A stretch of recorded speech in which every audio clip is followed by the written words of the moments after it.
What if I told you Northern Ireland is hiding centuries of untold stories, whispered within the ancient stones of forgotten castles? Beyond the tourist trails, there lies a world of dramatic architecture, secret legends, and breathtaking landscapes. This isn't just history, it's a journey into a living fairy tale.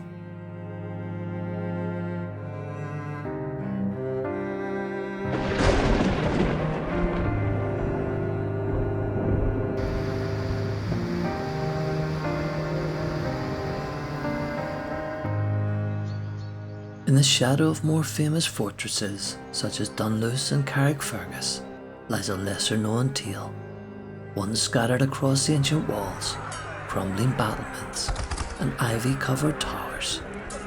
Today we're stepping into the overlooked corners of Northern Ireland's past, where castles keep secrets and history is far from finished. And so I ask you, what secrets lie within these forgotten walls?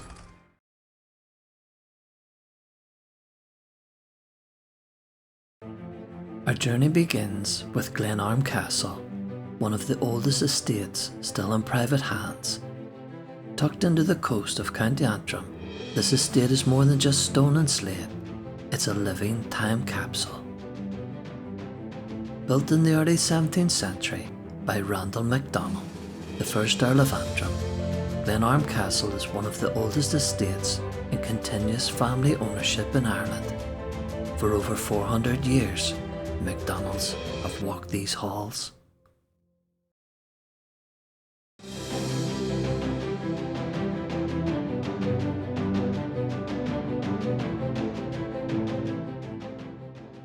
Its walled garden, once used to supply fruit and herbs to the estate, now draws visitors from across the world.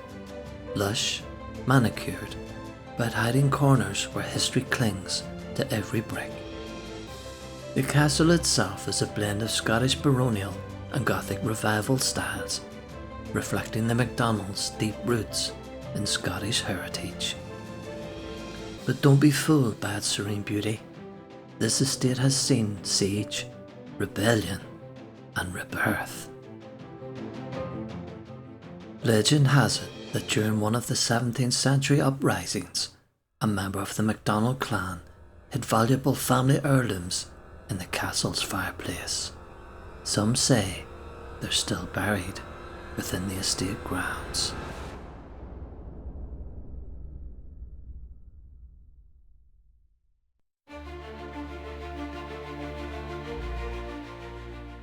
Perched dramatically on a sheer basalt cliff overlooking the Atlantic Ocean stands Dunluce Castle. It is one of Northern Ireland's most iconic ruins and one of its most haunting.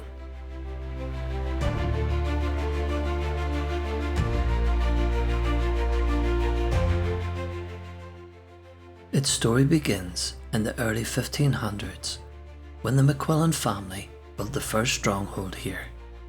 But it wasn't long before the rising power of the MacDonalds, a fierce Scottish clan descended from the lords of the Isles, seized it by force. By the mid-16th century, Sorley Boy MacDonald had taken control, marking the start of Dunluce's golden era and its most turbulent times. Sorley Boy fortified the castle, turning it into a seat of power and trade. Its halls echoed with the sounds of feasts and council meetings, but also with the whispers of treachery, rebellion, and tragedy. In 1588, the wreckage of a Spanish Armada ship, the Girona, washed ashore nearby. Sorley salvaged its cannons and treasures, boosting the castle's defences and its own reputation.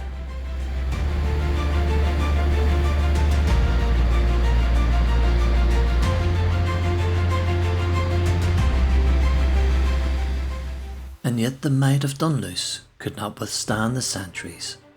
Legend has it that one stormy night in the 1600s, part of the castle's kitchen collapsed into the sea, taking servants with it.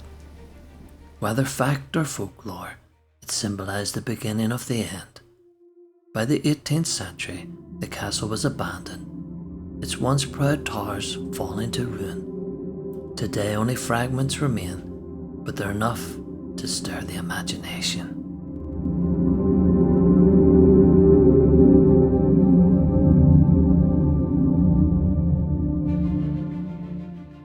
Standing proud on the northern shore of Belfast Lough stands Carrickfergus Castle.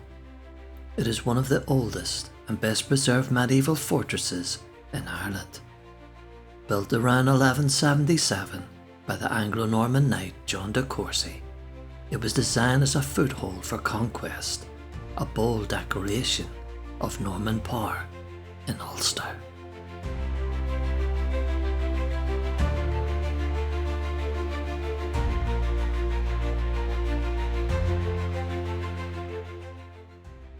John de Courcy was a fierce warrior, a restless adventurer, who had managed to carve out an independent kingdom for himself, which he ruled ruthlessly from Carrickfergus and Downpatrick with ambition and defiance.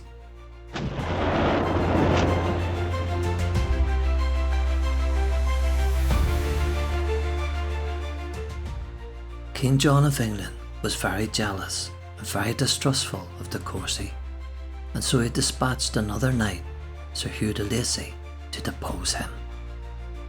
On one Easter night, with the help of someone from inside, de Lacy sent men in to get de Courcy. De Courcy was praying in the chapel. He was rushed by many of the men. Still without his armour, he managed to slay 13 of them before he was taken. He was deposed and fled to France to gather his strength and return.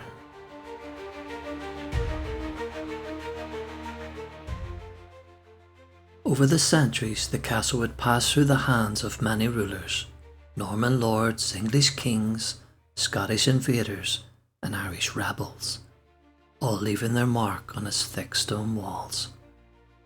Carrickfergus has withstood more than 8 centuries of conflict.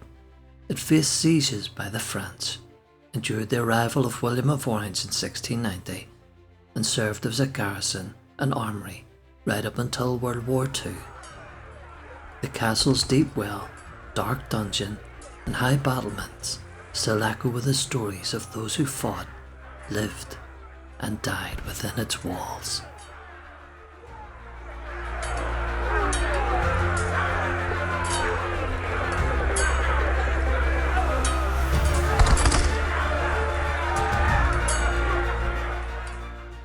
Carrick Castle just wasn't a military fortress. It was a seat of governance, a home, and a symbol of power. The people of Carrickfergus grew in its shadow, shaping a town around it that thrives to this day. In a land filled with legends, Carrickfergus tells one of the oldest, a tale of conquest and endurance, and a stone sentinel that has never stopped keeping watch over Ulster's eastern shore.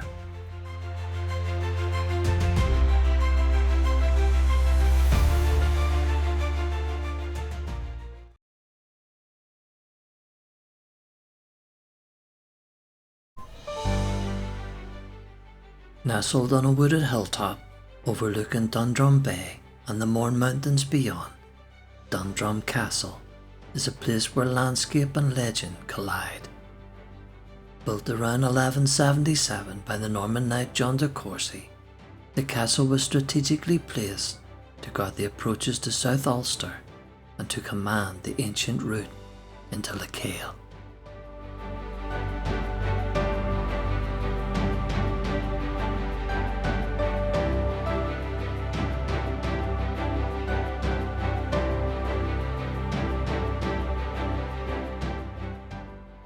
De Courcy, fresh from his conquest of Downpatrick, chose this site for its sweeping views and natural defences. He constructed the original stone keep to anchor his hold on the region, but like the tide below, power soon shifted. In 1203, de Courcy was ousted by Hugh de Lacy, who expanded the castle with a great curtain wall and towers, turning it into a formidable Norman stronghold. Over the centuries, Dundrum Castle became a contested prize. It passed from Normans to Gaelic chieftains, from the McGuinness clan to the English crown, and in the 17th century it was briefly held by Sir Francis Blundell, who built a manor house within the grounds. But as political power moved elsewhere, the castle fell slowly into ruin.